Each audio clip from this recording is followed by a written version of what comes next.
252. Hey, welcome to another episode of 252. Raunchy here, along with Johnny Blaze. Cool Kurt. Ralphie D. And today's subject is a little bit, more underground than we would usually go with here on our family-friendly 252. But we're going to be talking about iconic nude scenes in 80s movies. Yes. And the real reason, some of that. But the reason this came up is because we saw one of our videos that had a still frame from an iconic nude scene in an 80s movie has like 10 times more hits than all the other videos this month. So obviously the audience is there and wants to hear about this. So who wants to kick off with their first iconic nude scene from an 80s movie? Well, I would have to go. I would have first say, this is one of those things where it's probably kind of weird for today's audience, and they're looking at it because you're so used to having your phone in your pocket and you're able to pull up all these things. When we were 12, 13, maybe even 10, and we were looking at some of these, we've already talked about the classic. You got the cable channel with you got the squiggly lines, and you're trying to look. So a lot of these movies I heard more than I actually saw. But also pausing a VHS tape. Yeah. You don't get the highest quality picture. It's moving. Wait. We had to start recording the things from Cinemax on EP mode because you could get a better still frame when you hit pause, even though it was crappier overall. So I would hit the slow-mo button and just watch it. Oh, you fancy. You had the slow-mo button. Shit. I remember my first VCR, when you hit pause, it blacked the entire screen. You're like, oh, this is useless to me. I'm telling you. Oh my God, that's awful.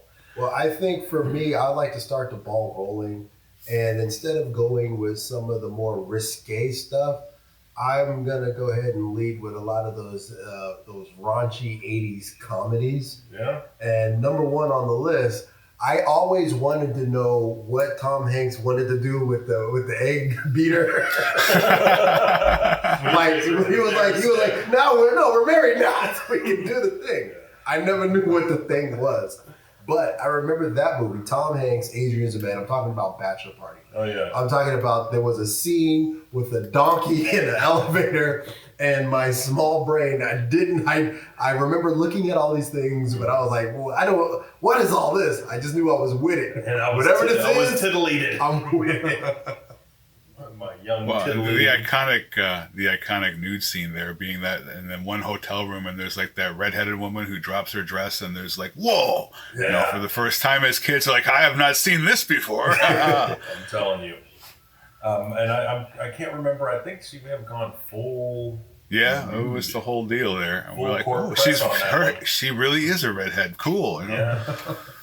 But then it got a little weird when the different heads were on the bottom. Well, and there was still donkeys and weird things around, so it wasn't that good. But my favorite chick from that movie though was the belly dancer from the party. Oh, she was. There you go. I haven't seen that movie. Well, she was doing the dance with the donkey, but the donkey had taken so many drugs, it had a heart attack and dropped dead. For those who haven't seen, these things sound like the 80s movies are way beyond the kind of things they slip past comedies now. Yeah, for sure.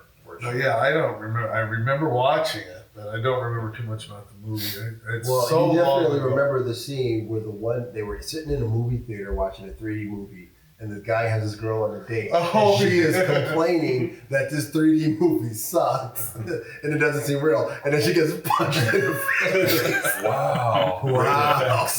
Is that where that was? I remember that scene. Bachelor Party then. That's when they were fighting from room to room and building to building. When it would get super screw-in movies and there'd be a giant fight and things went from room to room, Scooby-Doo style. It reminds me of Zuzu Pedals. Great graphics. I got to bring up a movie. It's one of the first movies in the 80s that I saw that had incredible nude scenes. Stripes. Oh, yeah. John Larroquette peeping in the women's shower. And then I thought the hottest scene was when John Candy got up in the mud pit with all the bikini tops and they're all scrambling to get it back. Yeah. I thought that was super odd. I remember that movie. You see, Yep. You see, I'm gonna have to get a hold of a Iconic. copy of Stripes because man. I'm pretty sure I've only seen that movie like on the ABC Sunday Night Movie because I don't remember that at all, and I would definitely. There They So, don't yeah, show too I much. have to see R-rated Stripes. 'Cause, And I don't that's think I have. a fact, Jack. Army training, sir. Yeah, that's where I found out that being a flippant jerk is the way to get laughs. Yeah. Right. Well, I was gonna say something, but it's not. We'd have to edit it out. come on, man, it's a free country. All right, I'm gonna jump to a movie. I remember watching this as a double feature. Let's see, it was Fright Night and Return of the Living Dead. So this had to be 1985. I remember who I went to see it with and where. Americana, right? I'm The a, Dollar Theater. I'm gonna double down on that just to say that in the '80s, I felt like every horror movie had a sex scene. So for you to pick out like which one was more iconic than the rest, Yeah. it's almost like because it was like they were all in there. It was just like all in. Yeah, you'd get a flash of boob every now and then. Because to me, it was always those Friday the 13th movies. Because they're in a cabin in the woods. It's a bunch of teenagers. In Return of the Living Dead, you got full frontal and behind from this young lady who was dancing on tombstones in the rain. Linnea Quigley. Linnea Quigley, very good. My horror movie is like the only one I watched back then because my parents over there watching. You don't watch those movies anymore. Was a Roger Corman film, and you know Roger Corman is famous King of the B movies for epic nudity. It was Invaders from the Deep. And it didn't have anything special about it, but it had nudity in it. It was one of the earliest, one of the earliest that I'd seen it, and I was like, oh, no more Roger Corman. Underwater nudity, huh? I only remember a couple of scenes, but they weren't underwater. The invaders came up on the beach and started killing people. But yeah, Invaders from the Deep. I'm 90% sure that was the title of it. Roger Corman. And I was never allowed to watch Roger Corman movies after that. Oh man, come on! That could have sparked something in your artistic brain. You never know. You could have been a director. Oh wow, Lou Bell. There was a couple of other comedies, like when we were talking about before, where they had, again, the 80s, and it did feel like they were just slapping in nude scenes. Yeah, totally. Every movie had that. Every R-rated movie. It's like a law. Yeah. And some PG. We were looking at, what were those ones we were looking at? It was, I believe it was like Zapped. It was... in which Scott Baio could think people's clothes off. Yes. It was like... And Willie Ames, because Charles wasn't in charge yet. He said he had some type of powers, right? He said, and I was like, yeah, he had telekinesis, but he didn't know what to do with it. So he had his buddy, Willie Ames, who, I swear to God, has played Scott Baio's best friend in like... Because Willie Ames was from Eight Is Enough, right? That's where he was originally from. And then he was like in Charles in Charge. He was in Gemini. He was in all this stuff with Scott Baio. It's like... He was the voice of the wizard on Dungeons and Dragons cartoon. That's right. Yeah. Wow. Yeah. I did not know that. Willie Ames? Yep. Yeah, man. It's funny. It's probably in Scott Baio's contracts, you know. Hey. Because Scott Baio was Venger. No. Well, all in the 80s and I mean, we always knew about the Coreys. But you never knew about Scott and Willie. Scott and Willie are working together. TV, movie, don't matter. We're together. I'm saying. But what other, there was some other... Well, I mean, if a horror aficionado, man, Life Force. That's an iconic movie from the 80s where a woman walks around nude the entire film. Oh, yeah. Isn't that the one? Life Force. Is that the one with the space vampires? That was the name of it originally, Space Vampires. Yeah, that was not a good movie, but it did have a lot of... That has amazing special effects. All right. I think some of the team from I believe Alien came over to do this movie, and it's a lot of nonsense. Of course, it's a horror movie about space vampires, but there's some beautiful imagery and scenes in there, and great puppet work. and there's a naked woman the entire movie. And you know what? And I'm going to say this. Scene to scene. Lest anyone think that we're just here talking about the T and A of it all. This is not a Mr. Skin show. Yeah, we're going to go ahead and talk about, we're also going to talk about Terminator, you got Arnold Schwarzenegger in there. Yeah. Bounty, you had a lot of Mel Gibson man butt in Bounty. JB got really excited. Mel Gibson had his ass out in just about every movie, didn't he? He was one of those dudes that liked to pull his ass out and things. Yeah. And that was for the ladies, because that sold some tickets. And even though now it would not. Nobody wants to see 70-year-old Mel Gibson ass. But Kyle MacLachlan in Blue Velvet. David Lynch. I was more interested in Isabella Rossellini's. Yeah. But I'm just saying. We got to see Kyle MacLachlan's pasty white ass for way too long. That was such a bad movie. Oh, you didn't like Blue Velvet? David Lynch. David Lynch. Don't look at me! Anything David Lynch makes, I run away from. Wasn't that Twin Peaks? Yeah, he did Twin Peaks. He's out there. I'm not. Wow. I'm not. Well, dude, didn't he marry Michelle Pfeiffer? If you don't like Watchmen the comic and you don't like David Lynch, you definitely don't want to watch the show. It's not that I didn't like Watchmen the comic. It's just I get tired of the whole emo genre that the world's this horrible place and everyone in there is bad. That's what the Watchmen is off that premise, and pretty much everything Alan Moore did. Yeah, but since this isn't written by Alan Moore, it's not quite so bad. Right? Yeah. And the world is still fucked, but it looks like they're trying to fix it instead of just going, oh well. Yeah. The world is a horrible place and it's worth fighting for. I'm not even one of those things. I get tired of it. In fact, when I first watched Game of Thrones... But there have been no boobs in it, so what's kind of off topic? Yeah. That's on me. Well, Game of Thrones has boobs. But when I first watched Game of Thrones, I felt the same way. I said, don't tell me it's another one of these dark, depressing, parents killing their children and the world's a horrible place type of shows. Mm-hmm. Because it gets boring. They're all the same, got the anti-hero and usually some twist in the end that makes everything that could have worked or went well go haywire and horrible. Well, and this is the comic show we need to have where we talk about how the darkness started and rolled down to where we're at now. Right. I mean, I still blame the whole thing on Frank Miller. You can trace it all back. Yeah, Frank Miller, he skirted the darkness, but Alan Moore just went. Well, he went for it the rest of the way. Well, all right. Since we are getting into this, Alan Moore. They've said that Alan Moore literally hates every adaptation that's ever come out about any of his work. Yeah, he thinks it's all trash. And I'm sure he's a contrarian when it comes to just about everything. Well, and he turns down he doesn't take the money. He's like, no, give it to whoever else.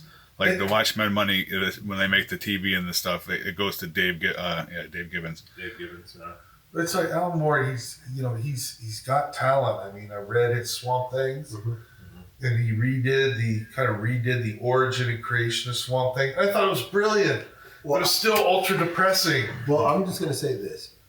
As of right now, you have not watched episode 1 or 2 of The Watchmen. No, I haven't. Okay. So a lot of this opinion is based on just stuff from. Stuff that Alan Moore did. Yeah. What made him famous? Swamp Thing, Sandman, Watchmen. See, this series Alan Moore hates. So he was like, I'm not even going to watch the filthy trash.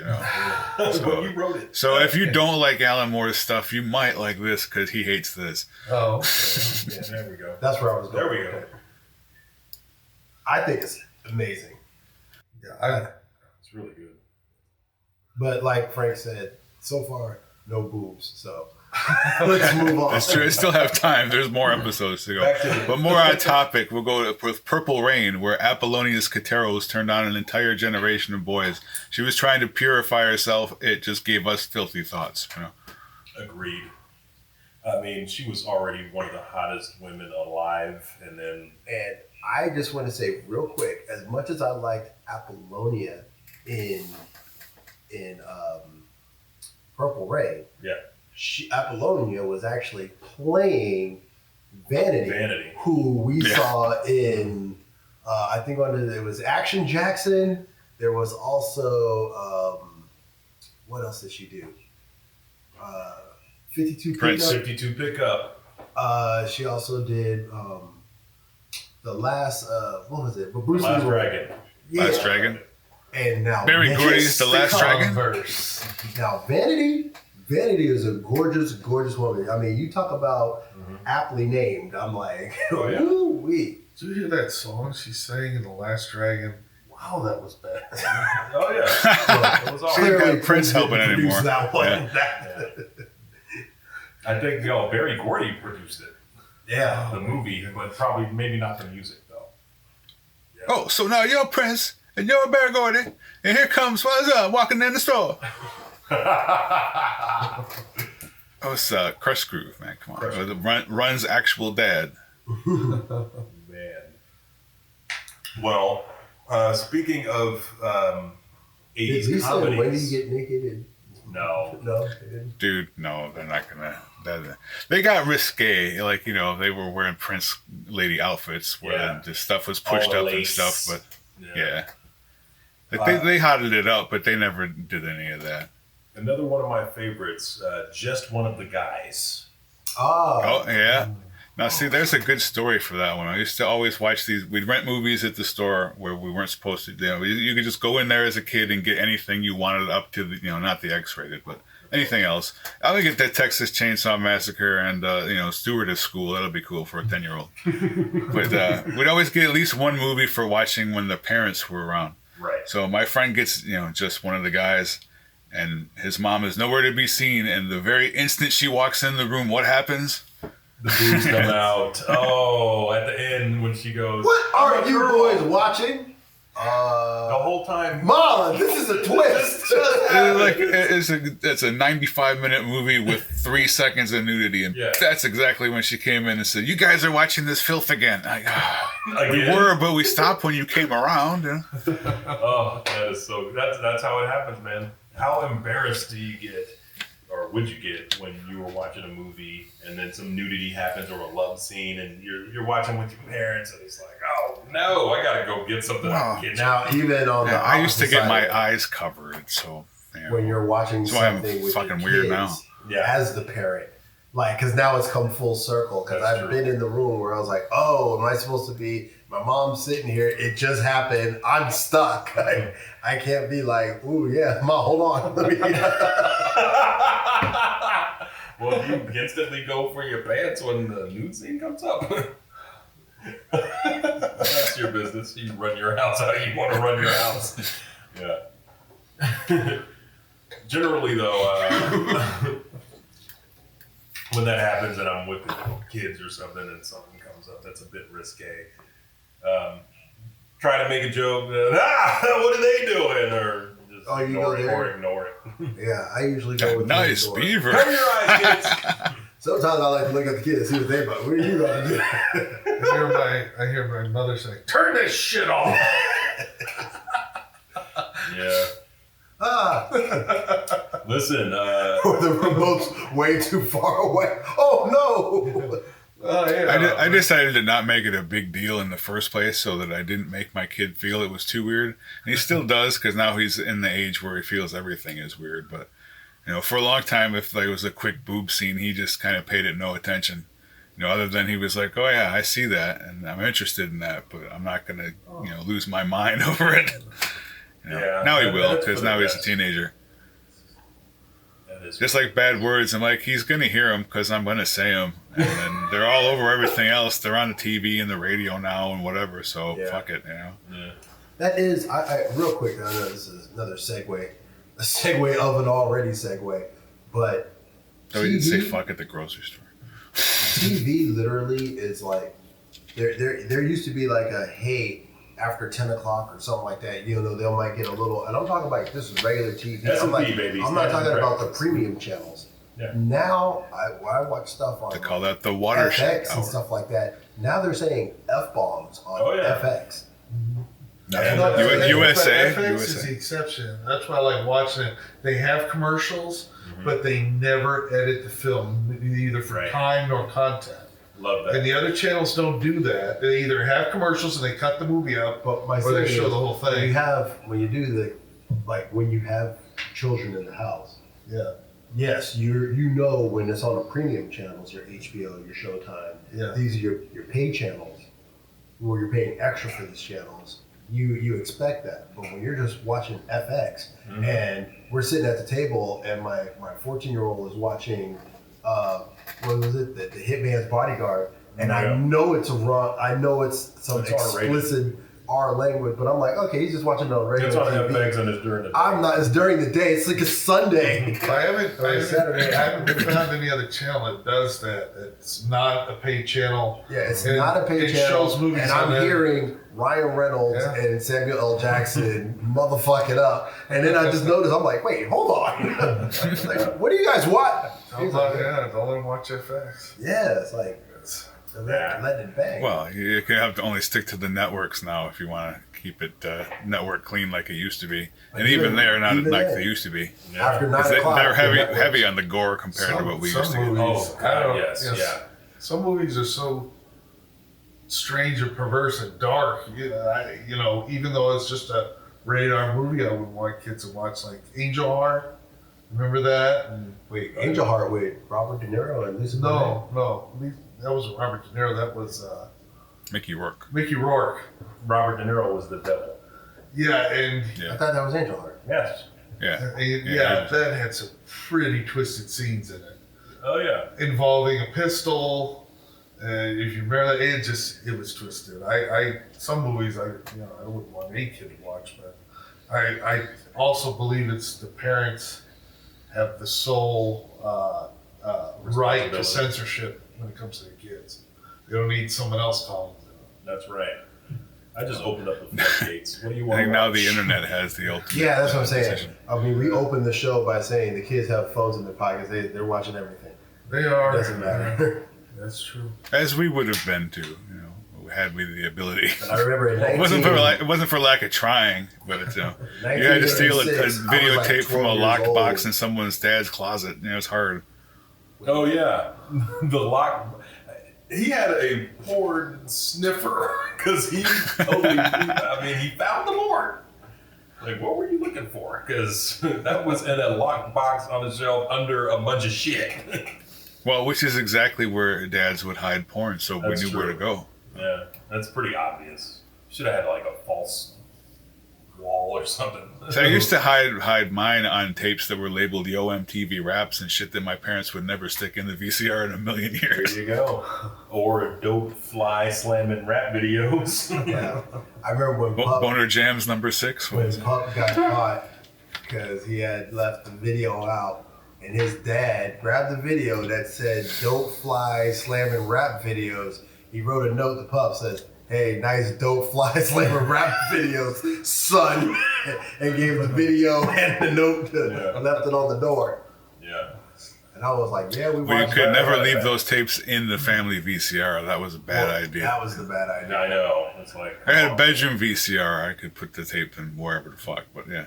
It's like when you bust, you just everything just goes. Does your mind reset back to before you? First of all, there's all the shame and guilt. Yeah, that's why you feel. You clean everything up like you committed a murder, and then forget about it. I remember there was one time, I guess we were, I don't even know, maybe 15 or something like that, 15, 16.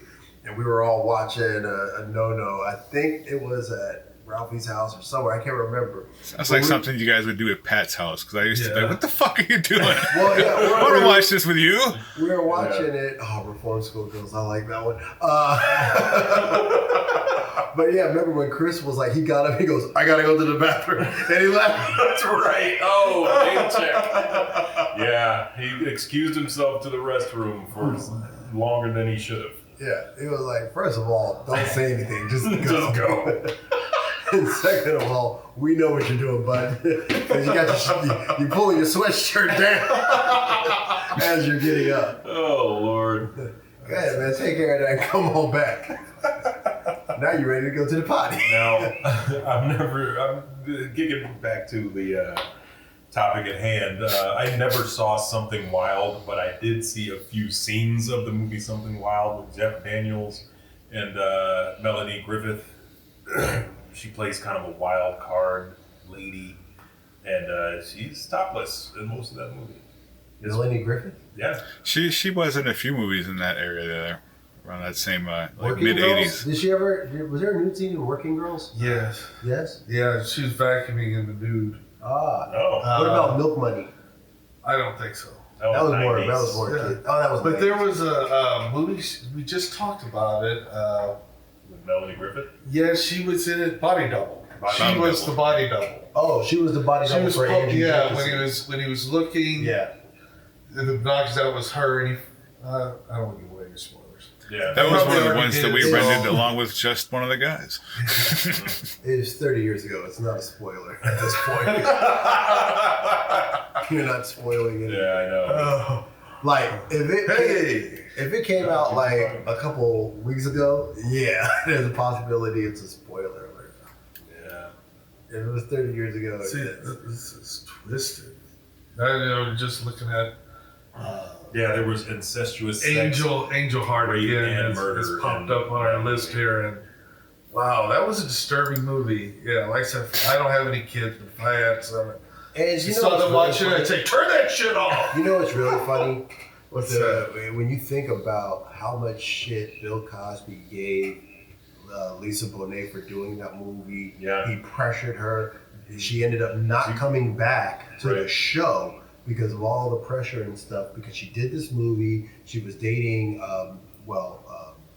Lenny Kravitz. at the time. Okay. He didn't approve of Lenny Kravitz. He didn't approve of her life choices and decisions in that movie. She shouldn't have done it. She's a respectable girl. You shouldn't be out there doing all this stuff. And at this time, he probably had about at least 20 At rapes least 20. under his belt. She should have just told him that they drugged her and made her do the scene. And then he No, would He'd have had no defense. Well, in that case, then I got no recourse but to say, Well, you should give them my number then, because we can compare some notes. Oh.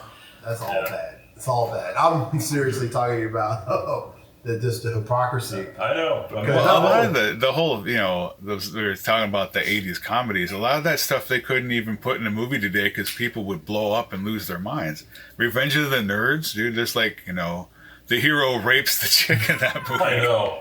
And it's like a celebration scene, and then she thinks he's awesome and loves him. Like, well, see, I don't think they would put this scene in today's films. Certainly not in the comedy. Are you ready for the sex, girl? That scene still slays me. He's like, hey, That how whole pie? movie's hilarious. Oh, okay. It's just- there's a pie. it's just good, like- good pie. It's an example of why people are a little bit too uptight today. Yeah. That has several of the famous. There's got the nude scene with the pie tid, where you get to finally see the girl that you haven't gotten to see the whole movie. Mm-hmm. All right, cool. But then there's the whole the panty raid with the cameras and things. Right. It's like it's got the Big iconic. We've got violations. Bush. A lot of violations in that movie. Yeah, the whole thing. It's like And then they had to make that javelin for Lamar's lip pistol throwing style. No. Oh, you talking Lambda, and Omega Moo. good stuff, man. They were hanging out with a 12-year-old. Yeah. He was 12, right? and when they 11. were they're watching the cameras, and he's like still sitting there in the morning eating and watching the cameras, and like, don't you ever get tired of this? And he's like, no. He just keeps eating. Like, yeah, that would have been, but at 12 we would have totally been doing that. So people think, oh, that's not cool to have kids doing that. I'm like, yeah, kids would totally be doing that given the chance, especially a kid who was 12 but in college. Come on. I'm saying. Yeah. Yeah, I tell you what, Lethal Weapon. It's on the list. Yeah, well, More we were talking Mel about, Gibson ass. Yeah, more Mel Gibson ass. You're right. Mel Gibson had a lot of man ass shots, but that was the thing. That's So did Stallone for a minute. Lethal there. Weapon's my favorite Christmas movie. Oh, right. I want to say, was it William Dafoe?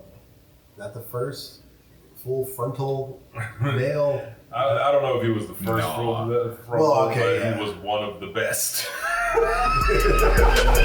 252.